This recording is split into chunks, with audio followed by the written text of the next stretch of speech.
નમસ્કાર તમામ વિદ્યાર્થી મિત્રોનું હબીબ પટેલ મારી ચેનલમાં સ્વાગત કરું છું। વિદ્યાર્થી મિત્રો, આજે ધોરણ 12 વિષય અર્થશાસ્ત્ર અને પ્રકરણ નંબર 5 ટોપિકનું નામ છે ગરીબીના કારણો। ગરીબીના કારણોમાં ગઈકાલે આપણે ઐતિહાસિક કારણો અને ગ્રામીણ કારણોની માહિતી મેળવી। આજે 3 નંબર પર જે પ્રકાર પડે છે એ પ્રકાર વિશે આપણે જોવાના છે। 3 નંબર પર આવશે आर्थिक कारणों।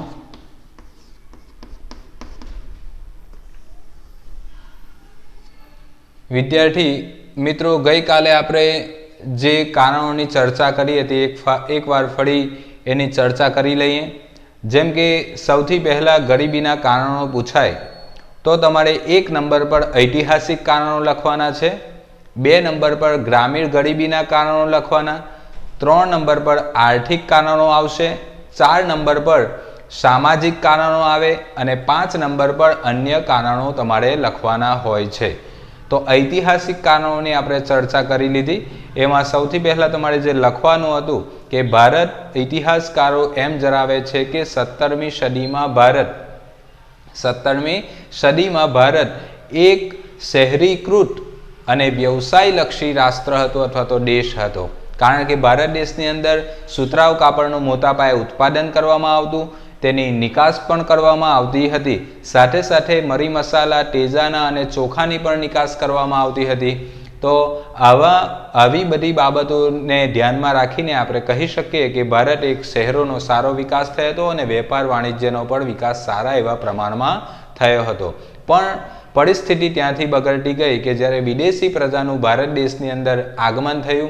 विदेशी प्रजामां खास करीने अंग्रेजो, फ्रेंचो अने डच ज्यारे भारत देशनी अंदर वेपार करवा माटे आव्या तो एमनो एक ज गोल हतो, एमनो एक ज हेतु हतो कि संस्थानवादी नीति अने शोषण नीति, जे नीतिने कारणे भारतना लोकोनी स्थिति वधु बगड़ती गई, एटले के वधु कठरती गई। त्यारबाद आपणे लखी शकीए कि भारत देशनी अंदर मोटा भागना लोको खेती क्षेत्रनी साथे संकळायेला हता अने खेती ए वरसाद पर आधारित हती अने वारंवार जे दुष्काळ पड़तो हतो, जमीनदारी प्रथा हती, महालवारी प्रथा, सांत प्रथाने कारणे उत्पादन एमनुं ओछुं जोवा मळतुं हतुं। ए लोकोनी माथादीठ जे उत्पादकता हती एमां घटाडो जोवा मळतो हतो। साथे साथे अंग्रेजोए सिंचाईनी सगवडो वधे एवा कोईपण प्रकारना प्रयासो न कर्या, एटले के नहीवत प्रमाणमां मूडीरोकाण कर्युं। तो आपणे कही शकीए कि खेतीनी स्थिति वधु बगड़ती गई। साथे साथे खेडूतोए आपणे खेती करवा माटे साहुकारो छे, शेठ लोको छे अने जमीनदारो छे एमनी पासेथी उछीना पैसा लीधा। ए पैसा आपणे न चूकवी शकवाने कारणे एमनी जमीन जे हती ए जप्त करी लेवामां आवी, एटले के खेडूतो जमीन विहोणा बनी गया। साथे साथे तमे लखी शको कि वेपार अथवा उद्योगनी अंदर कई रीते स्थिति वधु बगड़ती गई। तो कि ए भारत देशना उद्योगोनी अंदर जे वस्तु उत्पन्न करवामां आवती हती एना पर वधु टेक्स लेवामां आव्यो। ज्यारे विदेशनी अंदर अंग्रेजोना देशनी अंदर इंग्लेंडमां जे वस्तु उत्पन्न करवामां आवती अने भारत देशनी अंदर ज्यारे ए वस्तुओ वेचवामां आवती एने केटलीक कर राहतो आपवामां आवी। तो परिणामे भारत देशनी वस्तु अने इंग्लेंडनी वस्तुनी अंदरथी भारत देशनी वस्तु वधु मोंघी बनी, ज्यारे इंग्लेंडनी वस्तु सस्ती बनी। एटले के जे वस्तु सस्ती होय तो एनी डिमांड पण वधी जती होय छे। तो इंग्लेंडनी वस्तुओनी वधारे डिमांड थती गई, एमनी वस्तुओ वधारे वेचाती थई, एटले के एमने अधरक नफो प्राप्त थयो अने साथे साथे एमने रेलवेनो पण विकास कर्यो अने देशना खूणे खूणा सुधी ए वस्तुओने पहोंचाडी दीधी। परिणामे भारतना उद्योगो पड़ी भाग्या अने एमां जे काम करता लोको छे बेकार बन्या अने गरीबीनुं कारण बनी गयुं, एटले के गरीबीनो भोग वधु बनी गया। तो आ रीते ऐतिहासिक कारणो तमे सरळताथी समजावी शको। 3 ज मुद्दा एमां याद राखवाना छे तमारे के 17મી सदी, त्यारबाद खेती विषे समजाववानुं छे अने आफ्तर तमारे वेपार उद्योग विषे समजाववानुं। तो सरळताथी तमे मुद्दाने समजावी शको। बीजा नंबर पर आपणे ग्रामीण गरीबीना कारणों जोया हता। ग्रामीण गरीबीना कारणोमां 2 पेटा प्रकार हता। सौथी पहला आपणे जे कुदरती परिबळो छे तेना विषे समज्या अने त्यारबाद बीजो पेटा प्रकार वस्ती विषयक परिबळो। तो कुदरती परिबळोमां तमारे खेती विषे ज लखवानुं छे, कई रीते उत्पादकता नीची आवे आपणे जोई गया અને વસ્તી વિષયકમાં વસ્તી વધવાને કારણે કેવી સમસ્યાઓ જોવા મળે છે એ વિશે લખવાનું છે। તો હજુ પણ તમે જો આ મુદ્દાને ક્લિયર ન થયા હોય તો તમે છેલ્લું વિડીયો જોઈ શકો છો, એમાં તમને વધુ ખ્યાલ આવશે. હવે આજે આપણે 3 નંબર પર આર્થિક કારણોને કારણે કઈ રીતે ગરીબીમાં વધારો થયો. તો વિદ્યાર્થી મિત્રો, ખૂબ જ મહત્વનો ટોપિક છે, 3 માર્ક્સમાં પણ પૂછી શકાય એમ છે. આર્થિક કારણોમાં 5 પેટા પ્રકાર પડેલા છે. આર્થિક કારણોમાં 5 પેટા પ્રકાર છે, એને આપણે ધ્યાનથી સમજીશું. સૌથી પહેલા આપણે લખવાનું છે પેટા પ્રકાર નંબર 1, શ્રમિક દીઠ નીચી ખેત ઉત્પાદકતા.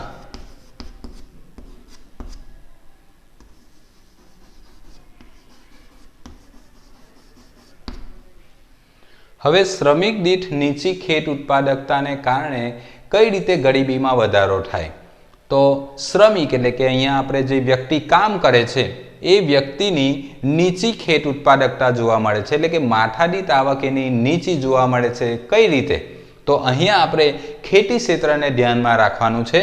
એમાં તમે લખી શકો કે ખેતી ક્ષેત્રે ભારતમાં મોટો વર્ગ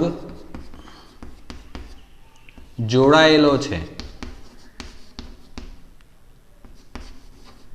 ખેતી ક્ષેત્રે ભારતમાં મોટો વર્ગ જોડાયેલો છે અને એને કારણે ખેતી ક્ષેત્રમાં સિંચાઈની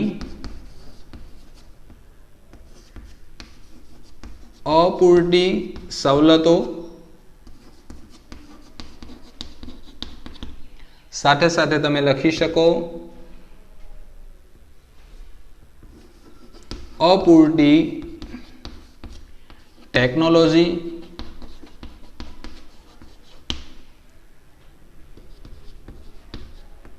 શિક્ષણ અને તાલીમનો અભાવ,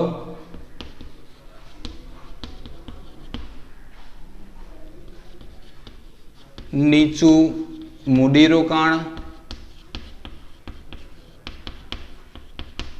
અને છેલ્લે તમે લખી શકો કે વસ્તીનું ભારણ.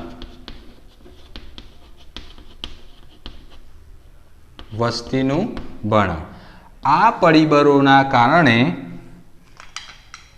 ખેત ઉત્પાદકતા નીચી જોવા મળી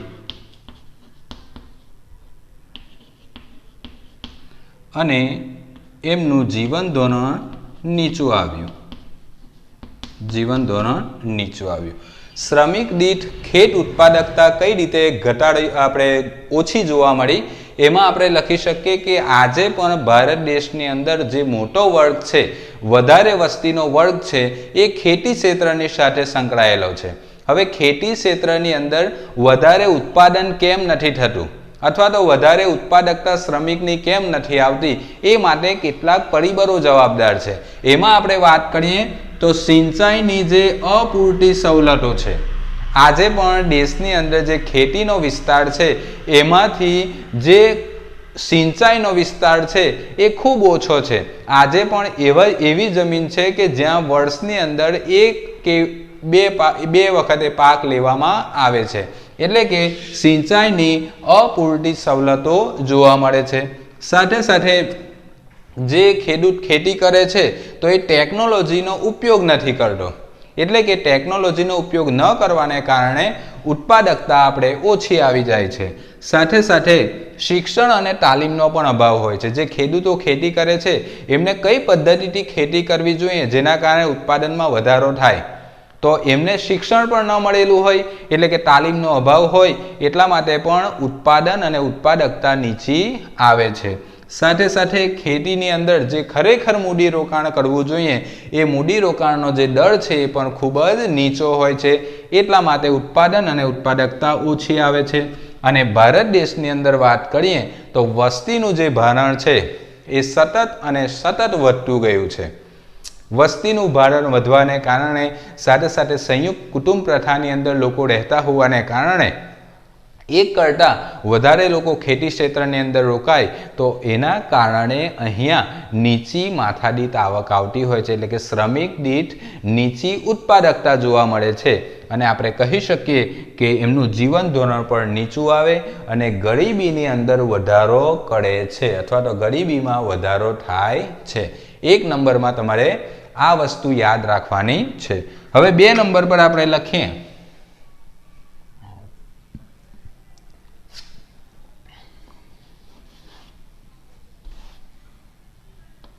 બીજો પેટા પ્રકાર. આપણે ABCD નામ આપી દઈએ છીએ એને. જમીન તથા સંપત્તિની અસમાન વહેંચણી. ખૂબ જ મહત્વનો ટોપિક છે. એકદમ સરળતાથી આપણે યાદ પણ રાખી શકીએ કે જમીન અને સંપત્તિની અસમાન વહેંચણી થવાને કારણે કઈ રીતે ગરીબીમાં વધારો થયો હશે. તો 2 વસ્તુઓ વિદ્યાર્થી મિત્રો તમારે યાદ રાખવાની છે. વધારે વસ્તુ તમારે યાદ રાખવાની જરૂર પણ નથી. એક તરફ તમારે યાદ રાખવાનું છે કે જમીનદારો અથવા તો જમીન માલિકો જે ખરેખર જમીનના માલિક છે અને બીજી બાજુ ખેત મજૂરો અથવા તો ભાગોતિયાઓ જે આપણે કહીએ છીએ, ભાગિયાઓ જે ગણોતની ઉપર પણ આપણે કામ કરતા હોય છે, અમુક પૈસા આપીને પણ કામ કરતા હોય છે, કિંમત ચૂકવીને. તો અહીંયા તમારે 2 વસ્તુ યાદ રાખવાની છે. જમીનદારો એટલે કે જે ખરેખર જમીનના માલિક હતા અને બીજા પક્ષે ખેત મજૂરો, ભાગ્યા અથવા તો ખેડૂત જે ખરેખર ખેતીની સાથે સીધી રીતે સંકળાયેલા હતા. હવે જે ખરેખર જમીનના માલિક છે, જમીનદારો છે, એ ખેતીની સાથે પ્રત્યક્ષ રીતે જોડાયેલા ન હતા. પ્રત્યક્ષ રીતે જોડાયેલા ન હતા એટલે કે એ જમીન માલિકો જાતે ખેતી ન કરતા હતા, પરંતુ ખેતી કોણ કરતું હતું? તો કે ખેત મજૂરો, ભાગ્યા અથવા તો ખેડૂતો. તો આ લોકો જ્યારે ખેતી કરતા હતા પરંતુ ખેતીના આપણે જમીનના માલિક ન હતા. જે માલિક હતા એ ખેતી ન કરતા હતા અને જે માલિક ન હતા એ ખેતી કરતા હતા. એટલે કે જમીનદારોએ પણ સીધી રીતે આપણે ખેતીની સાથે સંકળાયેલા ન હોવાથી એમણે મૂડીરોકાણમાં રસ ન દાખવ્યો અને મૂડીરોકાણમાં રસ ન દાખવ્યો હોવાને કારણે ખેતી ક્ષેત્રનો વિકાસ ન થયો. અને જે પરોક્ષ રીતે જે સીધી રીતે ખેત મજૂરો ખેતી કરતા હતા, સીધી રીતે સંકળાયેલા હતા, પરંતુ એ જમીનના માલિક ન હતા, એટલા માટે એમણે પણ મૂડીરોકાણમાં રસ દાખવ્યો નહીં.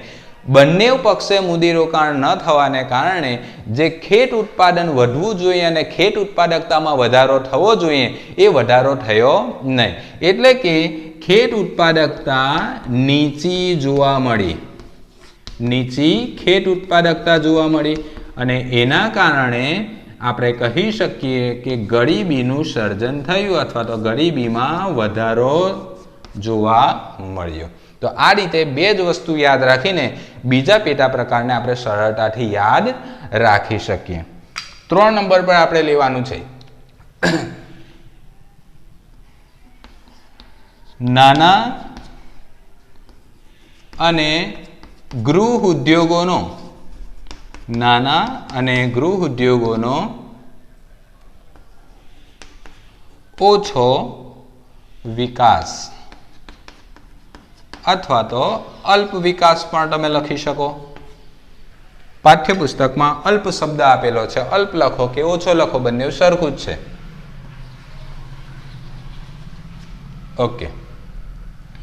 નાના અને ગૃહ ઉદ્યોગોનો અલ્પ વિકાસ, ઓછો વિકાસ જ્યારે આવે ત્યારે પણ આપણે એક મહત્વનો શબ્દ યાદ રાખવાનો છે કે ભારત દેશની અંદર આયોજનની શરૂઆત પછી એટલે કે જ્યારે બીજી પંચવર્ષીય યોજનાની શરૂઆત થઈ, બીજી પંચવર્ષીય યોજનાની શરૂઆત, તેમાં એક વસ્તુ મહત્વની બની કે પાયાના અને ભાડે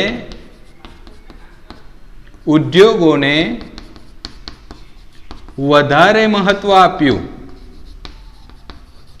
બીજી પંચવર્ષીય યોજનામાં શું થયું કે પાયાના અને જે ભારે ઉદ્યોગો છે, ચાવીરૂપ ઉદ્યોગો છે, એ ઉદ્યોગોને વધારે મહત્વ આપવામાં આવ્યું.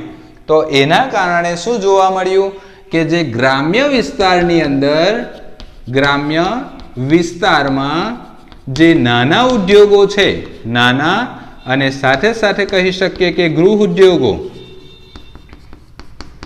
એની અવગણના કરવામાં આવી.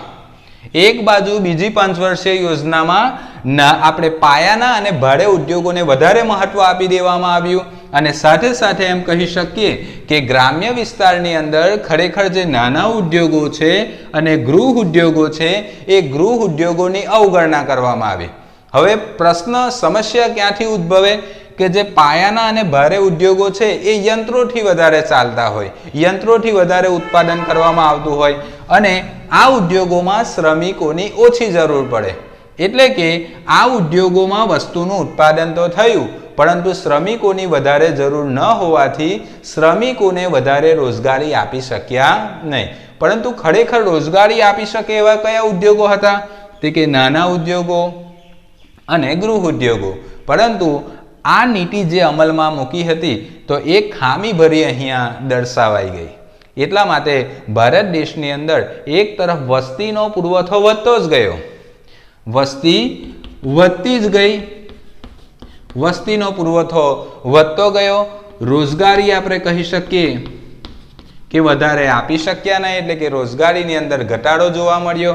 એટલા માટે અહીંયા વેતન દરો જે છે એ વેતન દરો પણ ઘટી જવા લાગ્યા. વેતન એટલે કે ઓછા વેતન દરે પણ લોકો કામ કરવા માટે તૈયાર થઈ ગયા, કારણ કે કામ જ ન હતું. એટલા માટે વેતન દરો ઘટ્યા અને એ લોકોનું જે જીવન ધોરણ છે એ જીવન ધોરણ પણ નીચું આવ્યું અને આપણે કહી શકીએ કે ગરીબીમાં મહદઅંશે વધારો જોવા મળ્યો. એટલે કે આ રીતે ગરીબીની અંદર વધારો થયો. હવે 4 નંબર પર ખૂબ જ મહત્વનો જે ટોપિક આવે છે એમાં આપણે ઝડપથી વધતા ભાવો.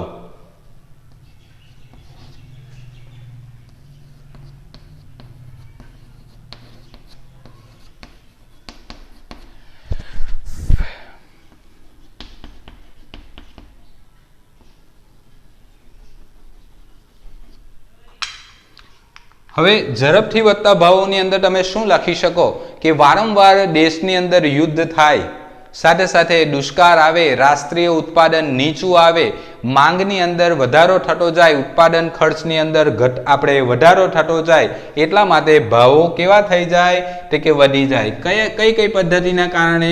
સૌથી પહેલા તો જો કે દેશની અંદર યુદ્ધ જોવા મળે, સાથે સાથે દેશની અંદર જો દુષ્કાળ પડે, યુદ્ધ થાય, દુષ્કાળ થાય, ત્યાર પછી તમે લખી શકો કે રાષ્ટ્રીય જે ઉત્પાદન છે એ કેવું રહેશે? નીચું રહેવા પામે. દેશની અંદર સતત માંગ વધતી જાય, ઉત્પાદન ખર્ચ પણ વધતો જાય. ઉત્પાદન ખર્ચ વધે એટલે કે વસ્તુ કેવી મળે? એટલે કે ચીજ વસ્તુ અને સેવાઓ, સેવાઓના ભાવમાં વધારો થાય. ચીજ વસ્તુ અને સેવાઓના જે ખરેખર ભાવ છે એમાં પણ વધારો થતો જોવા મળે. અને અહીંયા કહી શકીએ આપણે કે ઓછી આવકવાળો જે વર્ગ છે, ઓછી આવકવાળો વર્ગ છે એ વર્ગની ખરીદ શક્તિ ઘટી જાય. સૌથી મહત્વની બાબત કે ખરીદ શક્તિ ઘટી જાય એટલે અહીંયા જે ચક્ર ગરીબીનું છે એ તરત જ અહીંયા ઉપસ્થિત થઈ જાય છે. જુઓ કોના લીધે અને કઈ પરિસ્થિતિના કારણે આ અહીંયા સમસ્યા ઉદ્ભવે, તો કે દેશમાં જો યુદ્ધ જેવી પરિસ્થિતિ હોય તો યુદ્ધ માટે આપણે તૈયાર રહેવું પડે. યુદ્ધ માટે જે શસ્ત્ર સરંજામ આપણે તૈયાર કરવું પડે, જે વધારે પડતી મિસાઇલો છે, બોમ્બ છે, એ માટે આપણે સતત અહીંયા ખર્ચ કરવો પડે. અને વધારાનો ખર્ચ જ્યારે યુદ્ધ પાછળ લાગી જાય ત્યારે સમાજની અંદર એ ખર્ચ થતો નથી. તો યુદ્ધ થાય, દેશની અંદર જો દુષ્કાળ પડે, રાષ્ટ્રીય ઉત્પાદન જો નીચું હોય અને લોકો માંગ સતત વધારતા જાય, ઉત્પાદન ખર્ચ પણ વધતું જાય, વસ્તુ ઉત્પન્ન કરવા માટેનું ખર્ચમાં પણ વધારો થતો જાય, ચીજ વસ્તુ અને સેવાઓના ભાવમાં વધારો થાય છે અને જે ઓછી આવક મેળવનાર વર્ગ છે એની ઉપર સીધી અસર થાય છે અને એ લોકોની ખરીદ શક્તિમાં ઘટાડો આવે છે. અહીંયા બીજો એક પ્રશ્ન ઉપસ્થિત થાય કે જે ઓછા વર્ગની આવક, ઓછા વર્ગવાળો જે ઓછી આવકવાળો વર્ગ છે એની ખરીદ શક્તિ જ્યારે ઘટે છે તો અહીંયા બીજો વર્ગ હોય છે. બીજો વર્ગ એટલે કે વેપારી, ઉદ્યોગપતિઓ,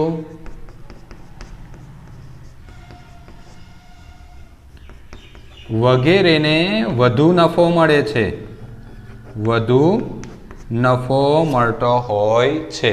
એટલે કે આવકની અસમાન વહેંચણી પણ અહીંયા જોવા મળતી હોય છે. હવે આપણે જે છેલ્લો મુદ્દો જોવાનો છે એના વિશે ચર્ચા કરી લઈએ.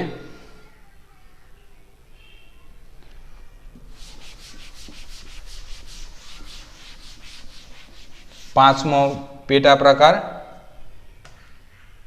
ABC અને ડી, અને છેલ્લો પેટા પ્રકારને આપણે નામ આપ્યા છે ઈ. તેમાં આપણે લખી શકીએ કે બેરોજગારી, બેરોજગારીનો ઊંચો દર. કઈ રીતે દેશની અંદર બેરોજગારીનો ઊંચો દર જોવા મળે? તમે સરળતાથી લખી શકો કે ભારત દેશની અંદર શું કરવામાં આવે છે, તો કે ભારત દેશની અંદર આજે પણ મોટા પાયે ખેતી કરવામાં આવતી હોય છે. અને ખેતી કોની પર આધારિત હોય છે? તો આપણે સરળતાથી લખી શકીએ કે ખેતી વધારે પડતી વરસાદની ઉપર આધારિત હોય છે. અને એટલા માટે વર્ષમાં ક્યાં તો એક વાર પાક લેવામાં આવે અથવા તો 2 વાર પાક લેવામાં આવે. ક્યાં તો એક વાર પાક લેવામાં આવે અથવા તો 2 વાર પાક લેવામાં આવે, જેના કારણે દેશમાં મોસમી બેકારી વધારે પ્રમાણમાં જોવા મળે છે.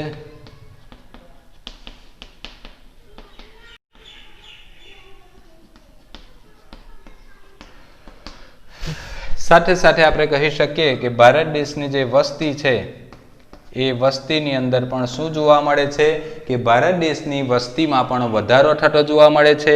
અને સાથે સાથે લખી શકીએ કે લોકો સંયુક્ત કુટુંબ પ્રથામાં રહેતા હોવાથી અહીંયા પ્રચ્છન્ન બેરોજગારીનું પ્રમાણ પણ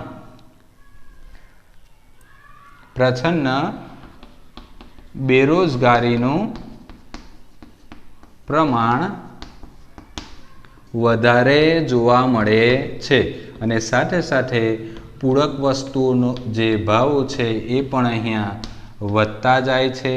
નિરક્ષરતા પણ વધતી જાય છે. નિરક્ષરતા પણ વધતી જાય છે. અને આપણે કહી શકીએ કે શ્રમની જે ગતિશીલતા છે, શ્રમની ગતિશીલતાની અંદર પણ અહીંયા અસર કરતી હોય છે, જેને કારણે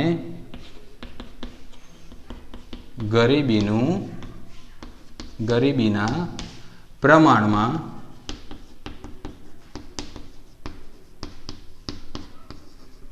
વધારો થાય છે. બેરોજગારીનો ઊંચો દર કઈ રીતે જોવા મળે છે અને બેરોજગારીના કારણે કઈ રીતે લોકો ગરીબ થાય છે? તો કે ભારત દેશની અંદર આજે પણ એક મોટો વર્ગ છે જે ખેતીની સાથે સંકળાયેલો છે, ખેતીમાંથી આવક મેળવતો હોય છે અને ખેતી એ વરસાદ પર આધારિત છે. જો દેશની અંદર સારો વરસાદ પડે તો સારું ઉત્પાદન થાય છે અને જો વરસાદ ન પડે, હવામાન સારું ન હોય તો આપણે ઉત્પાદન વધારે થતું નથી. એટલા માટે વર્ષમાં એક અથવા તો 2 વાર પાક લેવામાં આવે છે અને બાકીના સમયની અંદર વ્યક્તિ જે મજૂર આપણે જે ખેડૂત છે એ બેરોજગાર રહે છે. એટલા માટે એને મોસમી બેકારી તરીકે ઓળખવામાં આવે છે. એટલે કે આખા વર્ષ દરમિયાન ઓછા મહિના કામ હોય છે, બાકીના મહિનાઓ દરમિયાન ખેડૂતને ફરજિયાત રૂપે બેકાર રહેવું પડે છે. એટલે કે મોસમી બેકારી વધારે પ્રમાણમાં જોવા મળે છે. એટલું જ નહીં, પરંતુ દેશની અંદર વસ્તીની અંદર સતત વધારો થતો જાય છે. લોકો સંયુક્ત કુટુંબ પ્રથાની અંદર રહેતા હોવાથી અહીંયા પ્રચ્છન્ન બેરોજગારીનું પ્રમાણ પણ વધારે જોવા મળે છે. માની લો કે પ્રચ્છન્ન બેરોજગારી એટલે શું? તો કે વ્યક્તિ દેખીતી રીતે કામમાં રોકાયેલી હોય એમ લાગે, પરંતુ એના કામમાં રોકાવાથી ઉત્પાદનમાં કોઈ પણ પ્રકારનો વધારો કે ઘટાડો થતો નથી. તો તેવી વ્યક્તિને પ્રચ્છન્ન બેરોજગારી તરીકે ઓળખવામાં આવે છે. હવે માની લો કે સંયુક્ત કુટુંબ પ્રથામાં એક કરતાં વધારે લોકો રહે છે. હવે ખેતીની અંદર 2 વ્યક્તિઓ જોડાયેલા છે. હવે ઘરમાં બીજા વ્યક્તિઓ પણ છે, તો એ વ્યક્તિઓને મદદરૂપ થવા માટે ખેતીના જે ઓજારો છે એ વ્યક્તિને આપવા માટે ખેતર જાય તો કોઈક વ્યક્તિને એમ લાગે કે આ વ્યક્તિ પણ ખેતી કરે છે, પરંતુ એ ઓજારો આપવા માટે ન પણ જાય તો પણ ઉત્પાદનમાં કોઈ પણ પ્રકારનો તફાવત આપણે પડવાનો નથી. એટલે કે એ વ્યક્તિને પ્રચ્છન્ન બેરોજગાર તરીકે ઓળખાવી શકાય. તો સંયુક્ત કુટુંબ પ્રથાને કારણે પ્રચ્છન્ન બેરોજગારીનું પ્રમાણ પણ વધવા લાગ્યું. સાથે સાથે પૂરક વસ્તુ છે એના ભાવ પણ વધ્યા, નિરક્ષરતા પણ વધી, શ્રમની ગતિશીલતામાં પણ વધારો ન થયો, જેને કારણે ગરીબીના પ્રમાણમાં શું જોવા મળ્યું? વધારો જોવા મળ્યો. તો આ રીતે આર્થિક કારણોમાં જે 5 પેટા પ્રકારો પડે છે એની તમે સરળતાથી સમજૂતી આપી શકો. એટલે કે આ વિડીયો છે આપણો ભાગ 2 છે. હવે ભાગ 3માં આપણે સામાજિક કારણો અને અન્ય કારણોની માહિતી મેળવીશું અને આપણો જે સૌથી મોટો ટોપિક છે એને પૂર્ણ કરીશું. તો તમે સારી રીતે એને યાદ રાખવા માટે સૌથી પહેલાં શ્રમિક દીઠ નીચી ખેત ઉત્પાદકતાને યાદ રાખવાનું છે. હવે કઈ રીતે ઉત્પાદકતા ઘટે? તો તમારે યાદ રાખવાનું કે સિંચાઈની અપૂરતી સવલતો હોય, અપૂરતી ટેકનોલોજી હોય, સાથે સાથે શિક્ષણ અને તાલીમનો અભાવ પણ જોવા મળે છે, સાથે સાથે નીચું મૂડીરોકાણ જોવા મળે અને વસ્તીનું ભરણ વધારે હોય. તો એટલા માટે અહીંયા ખેત ઉત્પાદકતા નીચી જોવા મળે, જીવન ધોરણ નીચું આવે અને ગરીબી વધે છે. જમીન અને સંપત્તિની વહેંચણીમાં 2 વસ્તુ યાદ રાખવાની: જમીન માલિકો અને ખેત મજૂરો, ખેડૂતો અથવા તો ભાગ્યાઓ. તો એની અંદર તમારે યાદ રાખવાનું છે કે જે માલિકો હતા એ ખેતીની સાથે પ્રત્યક્ષ રીતે જોડાયેલા ન હતા, જ્યારે જે ખેતી કરતા હતા એ લોકોની જમીન ન હતી. એટલે બંને પક્ષે મૂડીરોકાણ ન કરવાથી ખેત ઉત્પાદકતા અથવા તો આપણે જે ખેત ઉત્પાદન છે એ નીચું આવ્યું અને અહીંયા ગરીબીની અંદર વધારો કર્યો. આપણે 3 નંબર પર જે ટોપિક લીધો હતો એ નાના પાયાના અને ગૃહ ઉદ્યોગોનો અલ્પ વિકાસ. તેમાં આપણે યાદ રાખી શકીએ કે બીજી પંચવર્ષીય યોજનાની જ્યારે શરૂઆત થઈ હતી ત્યારે પાયાના અને ભારે ઉદ્યોગોને વધારે મહત્ત્વ આપવામાં આવ્યું હતું, જેના કારણે શું થયું કે જે ગૃહ ઉદ્યોગો અને નાના પાયાના ઉદ્યોગો ગ્રામ્ય ક્ષેત્રની અંદર સંકળાયેલા હતા, જોડાયેલા હતા, એ ઉદ્યોગોની અવગણના કરવામાં આવી. તો એક બાજુ જે ઉદ્યોગો શ્રમિકોને વધારે રોજગારી આપતા હતા તેમની અવગણના થઈ અને જે ઉદ્યોગો ખરેખર આપણે વધારે શ્રમિકોને રોજગારી ન આપતા હતા એ ઉદ્યોગોને વધારે મહત્ત્વ આપી દીધું. એટલા માટે અહીંયા બેરોજગારીનું પ્રમાણ પણ વધી ગયું. એ રીતે તમે 4 નંબર અને 5 નંબરને પણ સરળતાથી દર્શાવી શકો. તો વિદ્યાર્થી મિત્રો, આપણે ટૂંક સમયમાં બીજા વિડીયો સાથે આવતીકાલે ફરી એકવાર મળીશું. ત્યાં સુધી હું હબીબ પટેલ તમારી રજા લઉં છું. નમસ્કાર.